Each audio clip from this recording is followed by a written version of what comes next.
भूतिया बैल। एक बार की बात है, एक गांव में एक हरिचरण नाम का आदमी अपनी पत्नी रुद्रमा देवी के साथ रहता था। रुद्रमा घर संभालती थी और हरिचरण खेतों में काम करता था। उनके पास एक बैल था जिसकी मदद से हरिचरण खेतों में काम करता था। हर हर खाले खाले। अरे अरे, इतना चारा क्यों खिला रहे हो? इसका हमें फायदा ही क्या है? अरे खेतों में बहुत काम होता है भगवान, तुम तो इसके पीछे ही पड़ी रहती हो। पर हरिचरण के कहने पर भी रुद्रमा थोड़ा सा चारा उठाकर ले जाती है और हरिचरण अगर कहीं बाहर जाता तो रुद्रमा उसे चारा खाने को भी ना देती। बैल पूरे दिन पुकारता मगर रुद्रमा उसे बस ताने ही मारती। रुक जा, अभी बताती हूँ तुझे। पूरे दिन बस शोर करता है, एक दिन नहीं खाएगा तो मर नहीं जाएगा। अपनी पत्नी को जानते हुए भी हरिचरण बैल का ध्यान न रखता, खेतों में काम कराता, उसके ऊपर बोझा ढोता। एक दिन की बात है, रुद्रमा बहुत सारी लकड़ियां खेतों से काट कर ले आई।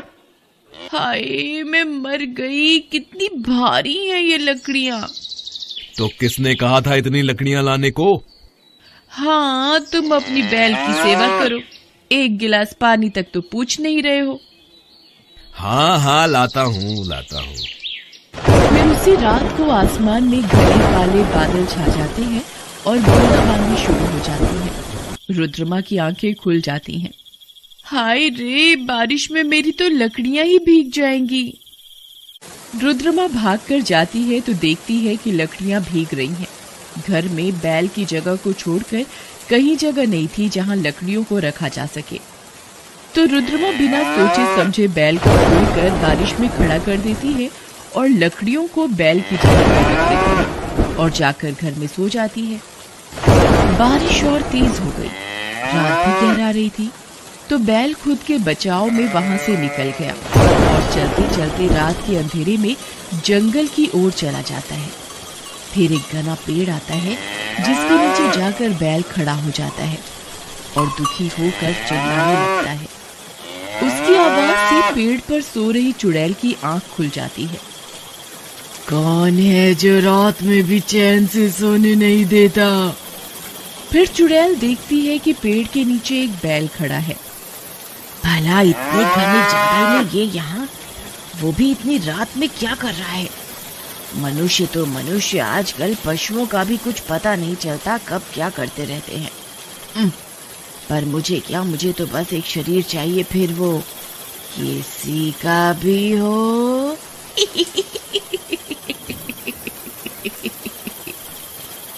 और चुड़ैल उस बैल के अंदर प्रवेश कर लेती है। कुछ ही देर में बारिश बंद हो जाती है तो बैल मैदान में जाकर घास चरने लग जाता है। इधर हरिचरण बैल को बाड़े में ना पाकर बहुत परेशान होता है। अरे भगवान, बैल कहाँ गया? यहाँ तो लकड़ियां ही पड़ी हैं। यही तो था रात को, मैंने उसे यहीं छोड़ा था, पता नहीं कहाँ गया। तुम और तुम्हारा बैल, खुद ढूंढ लो। सुबह से शाम हो गई मगर बैल अब तक घर नहीं आया। अरे रात होने को आई है मगर बैल अभी तक नहीं आया, अब मैं क्या करूं? कैसे खेती होगी? तभी रुद्रमा देखती है कि बैल दूर से चला आ रहा है। वो देखो, आ गया। क्यों इतना रो रहे हो? और बैल को बाड़े में बांधकर दोनों सो जाते हैं। सुबह जब हरिचरण बैल को चारा देता है तब रुद्रमा बैल के सामने से चारा उठाने लगती है, तब बैल सींगों से उसे टक्कर मार देता है। हाय, मैं मर गई, नाच जाए तेरा। आई, टूट गई मेरी कमर। कुछ दिन से खेतों में भी बैल सुस्त रहने लगा, बस बैठा रहता और हरिचरण जब उस पर बोझ लाता तो वो आगे एक कदम न बढ़ाता। बैल का ये रवैया देखकर हरिचरण भी परेशान हो गया। पता नहीं इसे क्या हो गया है, आजकल बड़ा सुस्त रहता है। मैं तो पहले ही कहती थी ये कुछ काम का नहीं है।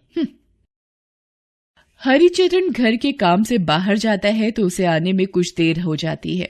बैल उधर भूख के मारे शोर करने लगता है। अरे बस कर, क्यों जीना हराम कर रखा है मेरा। मैंने तेरा जीना हराम कर रखा है या तूने मेरा जीना हराम कर रखा है? चल मेरे लिए चारा लेकर आ। और हाँ, इस बार मेरा चारा उठाया तो सींगों से इतनी दूर फेंकूंगा कि मिल नहीं पाएगी। तू तू तू तू तुम बोल सकते हो? हाँ, और ज्यादा चालाकी की तो मार भी सकता हूँ, समझी?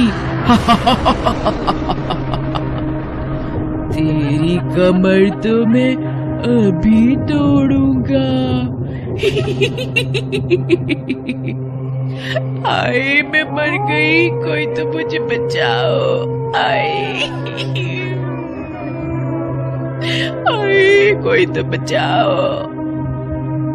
और बैल रुद्रमा के पीछे भागने लगता है। रुद्रमा आगे आगे और बैल पीछे पीछे। फिर एकदम बैल गायब हो जाता है और ढूंढने पर वह बाड़े में मिलता है। रुद्रमा जल्दी से ढेर सारा चारा बैल को दे देती है और हरिचरण के आते ही, अजी सुनते हो, ये बैल नहीं है, बला है, बला। ये तुम क्या कह रही हो? इतना क्या हैरान हो रहा है तू? तू भी तो सारा दिन मुझसे खेत में काम कराता है, मुझ पर मेरे वजन से ज्यादा बोझा डालता है। क्या तुम बोल सकते हो?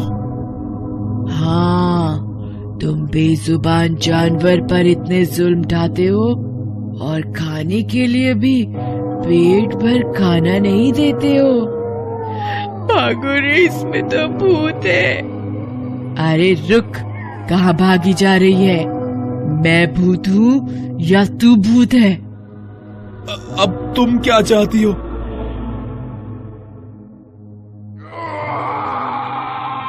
मैं चाहती हूँ तुम जानवरों से ठीक से पेश आओ और इंसानियत को ना भूलो। मैं चुड़ैल होकर इंसानियत की सोचती हूँ। तुम इंसान होकर इतने बेरहम कैसे हो गए?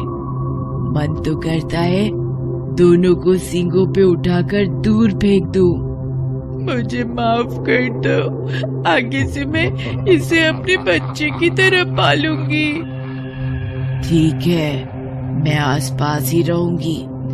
अगर मुझे लगा कि तुमने कोई चालाकी की है और इस बेजुबान जानवर को परेशान किया है तो मुझसे बुरा कोई नहीं होगा।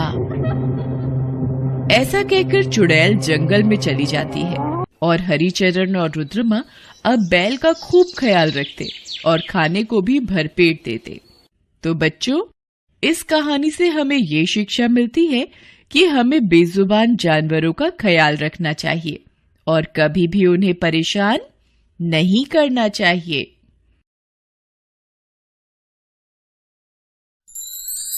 Thanks for watching.